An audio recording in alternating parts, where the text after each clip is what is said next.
it's not enough to just do Torah mitzvahs in this world. We learned last time that our goalpost is lisanik, to have hanonin, that the Chaye Prosdor has to reflect and be like the Chaye Trachlin that was Yisod from, not Stamasaurus, from the great Altus Slobodka, person who really, our Jewish life, as we know it today, is so affected by it. I just want to take a second to step back. If anybody wants to have, I think, 15 sessions in the old 5 minutes on the Dome about the Altus Slobodka. There's no end from what we can learn from him. One of the seminal figures, really, in the Musar yeshivas. He was, by the way, the original person who brought Musar into the yeshivas. Rishon Salanter created Musar as a world movement and wanted everybody involved in Musar, but it wasn't yeshivas per se. The Altus Slobodka was the first one who brought it into yeshivas. I learned recently. Last year I didn't know that. I wouldn't have said that before. Now I know that, but we know who his students were. Rav Chatzkel Sarna, the Rosh Yeshiva of Hebron, Rav Aaron Cutler, the one who brought Torah to America, wrote a whole different level of Torah to America. Rav Ruderman, the Rosh Yeshiva of Ner Yisroel, great Rav Yitzchak Hutner, Baal Pachad Yitzchak,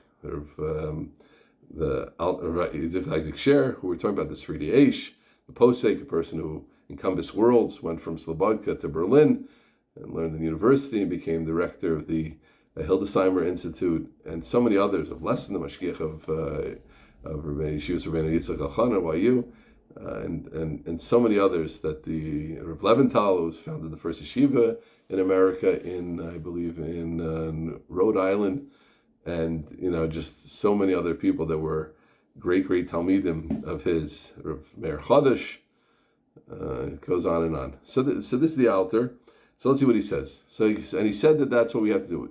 The life in this world has to reflect the life of the next world, and we explain that means we have a new goalpost. Am I getting a geschmack? I want to find the geschmack in all mitzvahs that I do. I want to find a tanug. I want to find the olam haba in it. I want to find the kiras habar in everything you do. I don't want to live this stilted life. I don't want to live just a halachic, doing the right thing life. I want to live these concepts. The altar continues. This is the truth. Everything the Kadosh Baruch Hu did is for good. Right? Think about it. That means everything that's going on in the world is good. Now, it's hard for us to feel that often, but we say that so often. Gamzu Litova, right? Some say it's Litova, right now it's not good. Okay, if he's learning right now it is good. There's a goodness in everything. There's a Tuva Sabari in everything. There's a Rabbanu Shalom in everything. For sure, all the good things in life. So many of us, we're so weak at identifying all the good we have in our life. If you're probably, some of you are seeing me right now. Some of you are hearing me right now. You're all hopefully understanding me right now. I mean, how much is going on this minute? I'm moving my hands. My feet are all there. I'm breathing, Baruch Hashem, well. Most of us have a pretty good level of health. I want to tell everybody, I have, my knees aren't as good as they used to be. I used to say, and sometimes I still slip and say, that I have bad knees. Someone said to you, you have a bum knee. That was the expression that athletes use, a bum knee. I don't want to say they're bad knees. They're not bad. I have a bad back. My back works fine. A little pain, yeah. It's not like when I was younger, for sure. It's bad? Not bad. Not bad. My knees work so well. They're doing 80% of the job they do. Okay, they hurt a little bit, or maybe something was a lot. They're bad. Even the way we speak, it's a bad way to speak. Kadosh Baruch Hu saw everything they said, it's tov ma'od. The world is good. It's so good. It's so beautiful. The bria, animals, so much humans, so much goodness in the bria, so much tov in the bria, so much tov in Klal Yisrael, so much tov in our communities, in our shuls. Look what Klal Yisrael is. Look what we've put up with. Look what we've been doing since October 7th. Look at how Jews sacrifice. People are making $200,000, don't have a penny for vacations because they're giving it all to tuitions. Look at the Mesilas Nefesh, having 5, 6, 7 children. Incredible. We live amongst these people. I'm a member of this people through 3,300 years. The whole world is stuck in Sheker, and I'm stuck in what goodness. Yom Tov, Shabbos, incredible. A shul, my Rav, my Rebbitzin, my neighbor, such chesed they do, such gemachim around the Jewish world, caring about each other. Incredible. The world is full of good. You have to open your eyes, and our lives are full of good. But we're thinking, I have bad knees, I have a bum knee, I have a bum life, I have a bum kid, I have a bum, he's a bum. No, he's not a bum. So much goodness in your child. You gotta scrape a little and find it. So much goodness in your life. You have to find it. There's difficulties for sure, but if you look around, there's so much happening. I read a story once about a woman who didn't have a sense of balance. She always felt like she was falling. Imagine what that's like. I always feel she's falling. But I'm not like that. Rabbeim advice, when you see someone who's less fortunate than you, say, Baruch Hashem, I'm not like that. You feel bad for them, Rachmanis, for sure. But I'm so happy that I have that. I have a basic level of parnasa, I have a roof over my head, I have electricity. Who appreciates electricity?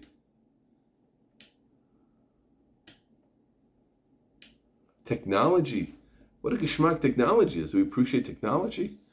The possibilities we have, that we can check our pulse on our phones. Is that ridiculous? We can connect to people in so many ways. We can share Torah in so many ways. That we can write emails and do things so quickly. Do banking. I don't have to go into a bank anymore. I can make appointments on my phone. You have to take pleasure in that. Pen, technology, water coming out of the walls. I'll share one more thought. We can go on and on, but I want to get back to what the author says. But this is the point he's getting to, so I'm just expanding his words. I noticed one time it says that it was Bashkacha that Achashverosh was together with Esther during Tavis when it was cold. And that would, so to speak, warm the relationship between them. Achashverosh was cold in Tavis? Achashverosh, the Gemara says, was Melech B'Kippah. He was one of 4 or 5 people that ruled the whole world. He wasn't just a melech. He was a melech who ruled the whole world. And he was cold. I'm not cold in Tavis in my house because I have air conditioning. You can see it in the back, those. We're cold. So why should I appreciate that? Light. I read a book recently about John D. Rockefeller, who was Standard Oil, and originally it wasn't cars. Before cars, it was petroleum. It was kerosene. To make lanterns, they used to use whale fat for before the oil thing. They only found oil in the 1870s in Pennsylvania, of all places. Oil Creek it was called. Do you know that? Oil wasn't found in Saudi Arabia. That was only afterwards. It wasn't found in Oklahoma, not in Texas. Found in good old Pennsylvania, a place called Oil Creek. That was for years. Oil Creek was the main place of oil, the founding of oil, and that's what they used. You had to go buy the oil, and it had a smell, and that's part of what Standard Oil did. It got rid of the smell, and you put in your thing. You hope it doesn't turn on fire. Now we have so many different types of lights. I'm talking to myself. You can join these things and see the tuvas of bore in them. Modern medicine. How we should be jumping at modern medicine. So many things we have for so many ailments. This is a scary thing. Someone who had cancer said to me that we used to say yena machla, that machla, because it was, if you had cancer, it was it. We all know so many people. We all know people who the old lady passed away, but we all know people who made it through cancer today. That didn't exist. If you had cancer 60, 70 years ago, 80 years ago, I know exactly when, it was done. But now we have so many treatments for it. We should find more treatments, etc. So we live in a world of unbelievable goodness, but we don't appreciate it because we see the negative. We all know this. But that's the source of happiness. But anyway, and that's the source of seeing who's making all that good in the world? Who's making all the foods we have? All the geschmack of delicious foods.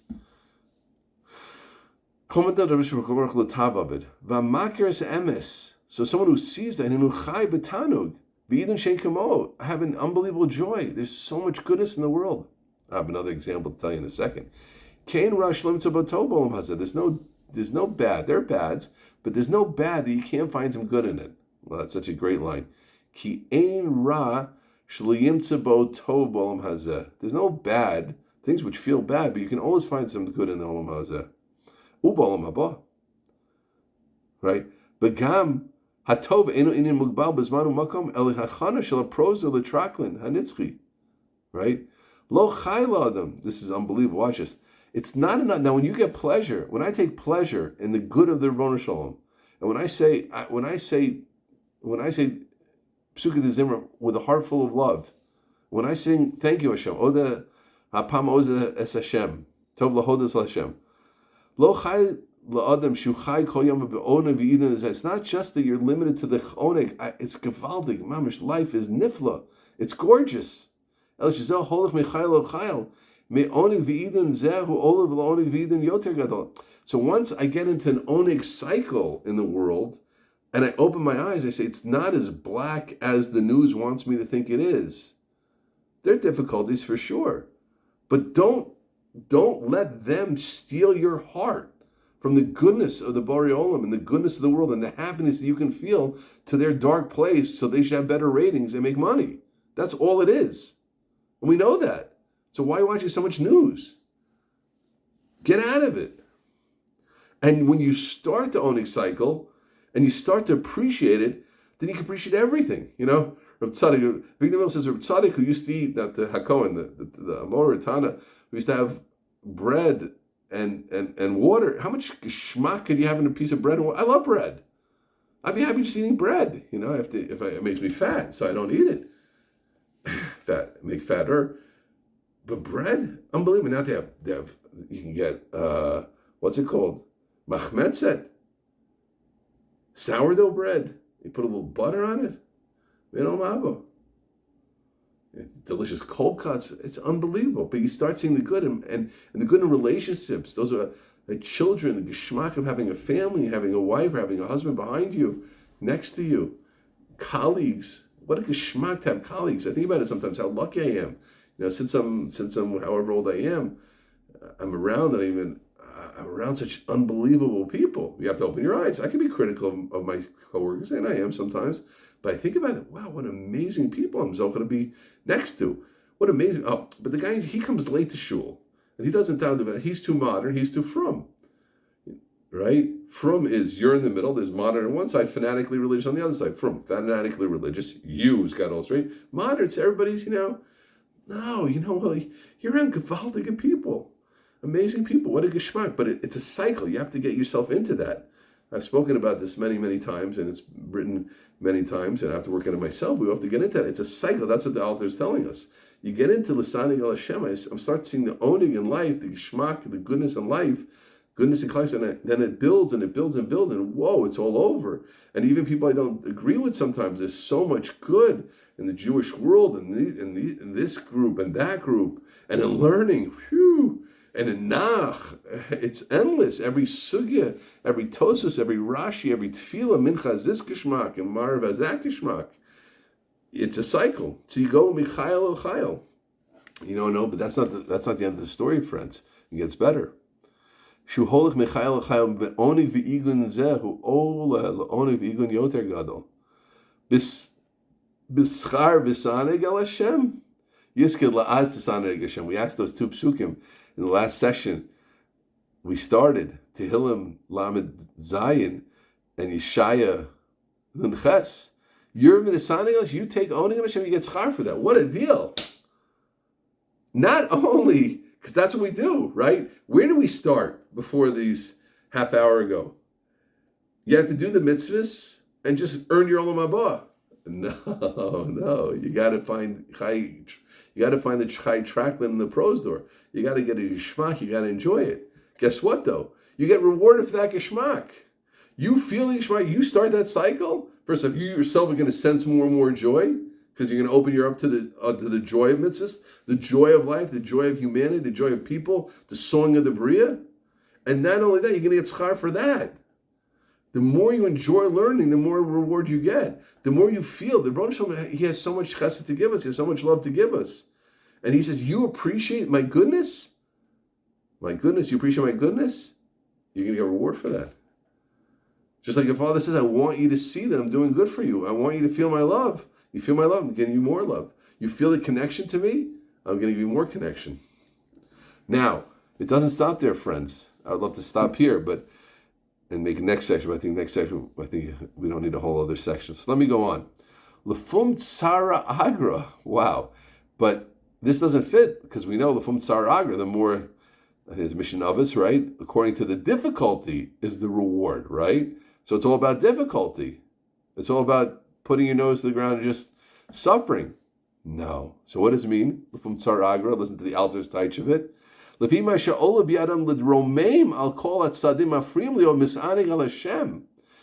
was so difficult for me to find the geschmack in this thing. Learning I always liked, but davening I didn't like. Yom Tov I liked, Shabbos I didn't like. Shabbos I did like, Yom Tov I didn't like. I've had Talmudim like that. I had Talmudim, you couldn't put up with Yom Tov, right? And now, Shlav 1, you have to keep Yom Tov. Especially you're married, you got to keep Yom Tov, man. You got to get a dollar minimum. You got to get out of bed. You have to go daven, right? Remember, That's the first law. Not only that, it's not enough. You have to deal with the problems you have and the misnagdim you have to Yom Tov and get to the point where you even enjoy Yom Tov. And you're going to get reward for that. That's from Tzar Agra. The schar I get for not just the stam, the difficulty. That's how we always learn. Just difficulty. It's difficult. I have a headache and I learn anyway, right? I have a headache and I have to learn with that headache and I have to get joy in my learning with that headache. That's the schar. Incredible. I told you it was a big piece. I don't tell lie to you guys. You're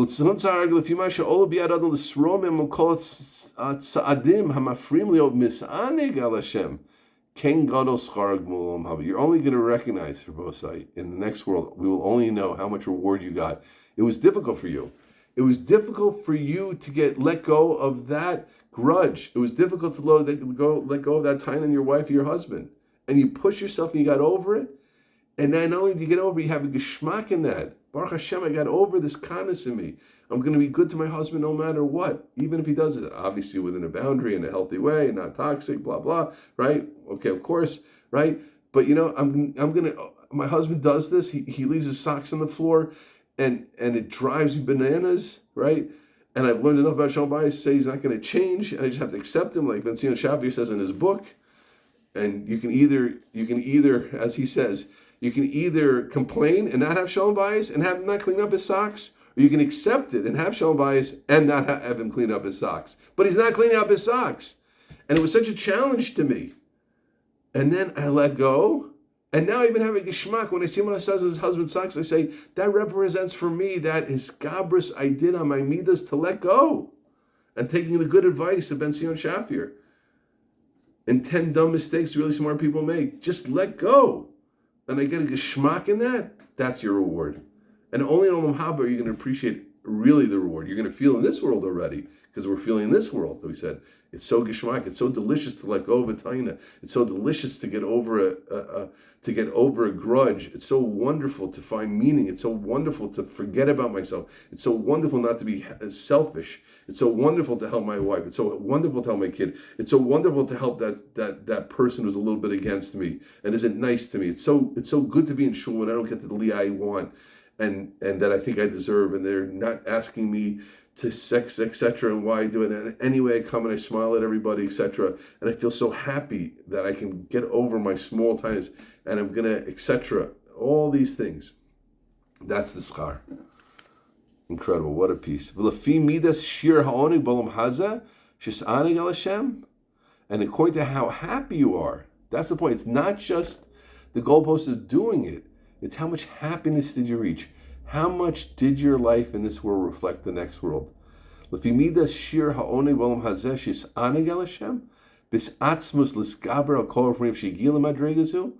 were so many things I had to overcome. You see me today, happy in this situation. I can deal with this boss. I can deal with my kid. I can deal with my teenager. I can deal with my mother-in-law. I can deal with Shabbos. I can deal with getting up early for davening. I can deal with slichos. I can deal with all the things and not just deal with them. Truly smile at them. Obviously, different feelings for different things. But in a certain way, it's greater. Of course, you enjoy Yom Tov. Yeah, but I enjoy getting up for shul. I enjoy jumping out of bed at the first alarm. That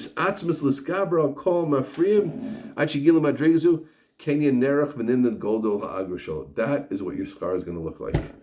So I would call this, dear friends, a landmark piece, a watershed piece. And as I said, it's coming from an authoritative source. I think it's a life-changing piece. It's something which has to be taught together with the first paragraph of Mesilas Yesharim to give a more complete picture of something. Because as we continue back to the direct words of the Mesilas Yesharim, it's going to, we'll see some me'ain of this itself, but the angle is much going to be more that this world is against us, and I'm doing mitzvahs anyway, and I'm producing it, but the altar is bringing out another pan of Avodas Hashem, another aspect that's so essential and really so life-changing. And I mentioned it a little bit as we're talking about this. He's talking about for us. You don't have kids, you're single, you're 18, you're 19, you're not married yet, you're never getting married, Hashem Yazor, whatever, right? This is for us. But Rav Osai, For children, this is so essential. You might be willing to put your head to the floor and just keep pushing despite all the difficulties and all the lack of geschmack you have. Your kids, and we're getting to a world of more and more hana and more fun and things like that. It is going to be so difficult. You want your kids to be frum. You want them to go on your way. You have to make a geschmack. So many. I'm resonating something you've heard. You have to show the kids that there's olam haba in these mitzvahs. There's geschmack in these mitzvahs. Geschmack in Shabbos, geschmack in Torah, geschmack in davening, geschmack in. It's difficult, right? Because the geschmack of a video game, the geschmack of a concert, the geschmack of liquor, smoking is so immediate. And at the end of the day, you do have to work for it, for sure. But that's our job as parents, to show, to make a geschmack house, a happy house where we're smiling. Of course, where we have shalom bayis. How are you going to show the simcha of Shabbos if you and your husband, you and your wife are tense with each other all the time? A kid feels that. They feel the tension. Don't kid yourself. They feel it, right? As they get older, they feel it more. They know they see something's going on. We gotta be geschmack for the children, geschmack for those who have talmidim and talmidot. We have to show them how beautiful Yiddishkeit is, how geschmack it is, how we're touching olam haba. It's not just, we're not doing this, we're not doing this because we have to. Rav Aaron Kotler said to one of his gvirim once, he said he was pushing him to learn, like Rav Aaron pushed everybody to learn. His great passion of his life, bringing the whole world under for limud Torah, the pulse and the neshama of Klal Yisrael, like he would say, the yeshivas, the neshama of Klal Yisrael. We have to protect the yeshivas and love the yeshivas, appreciate the yeshivas. Less and less people are. It's heinous how people are not appreciating yeshivas today. To appreciate Lomdei Torah and yeshivas. Okay, so Rav Aaron said to someone, you have to learn. So he said, Rashiva, you always tell me that you have such schar in the next world for supporting Torah. Like, why are you pushing me to learn? Rav Aaron said, it's for your olam hazeh. I'm worried about you in this world. Not worried about the next world. Next world, you're okay. This world, then we have the Geshmak. So we should all, Bezrat Hashem, we should all find the Geshmak in mitzvahs. We should all be Mekayim. We should all remember this masterpiece, short masterpiece of the great Alter Slobodka, and try to live it as much as possible.